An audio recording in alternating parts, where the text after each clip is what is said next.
அவள் சாதாரணமானவளா? உலகம் அவளை அப்படித்தான் நினைத்தது. அவளிடம் எதுவும் இல்லை. பணம் இல்லை, பாதுகாப்பில்லை, அவளை புரிந்து கொள்ள ஒருவரும் இல்லை. ஆனால் அவளுக்கு ஒன்று இருந்தது. அது கோபமல்ல, அது பழிவாங்கலும் அல்ல, அது ஒரு சக்தி. உலகம் உன்னை உடைக்க முயற்சி செய்யும், நீ பலமுறை விழுவாய். அவளை தனிமைப்படுத்தினார்கள், அவளை சோதனை செய்தார்கள், அவளிடம் நீ எதுவும் இல்லை என்று சொல்லச் செய்தார்கள். ஆனால் அவள் ஒவ்வொரு வழியையும் சக்தியாக மாற்றினாள். நீ யார் என்பதை உலகம் தீர்மானிக்க வேண்டியதில்லை, நீயே தீர்மானிக்க வேண்டும். அவள் ஓடவில்லை, ஒளியவில்லை, அவள் பயந்தாலும் நின்றாள். ஏனென்றால் அவளுக்கு தெரியும், என்னை நம்பினால் என்னை யாராலும் தடுக்க முடியாது என்று. உன் வாழ்க்கையிலும் ஒரு அந்த தருணம் வரும்.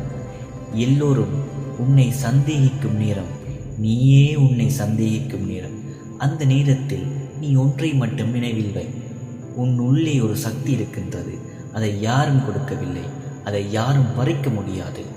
விழுந்தாலும் எழு, அழுதாலும் முன்னே செல். ஏனென்றால் ஹீரோவாக பிறக்க வேண்டியதில்லை, ஹீரோவாக உருவாக வேண்டும்.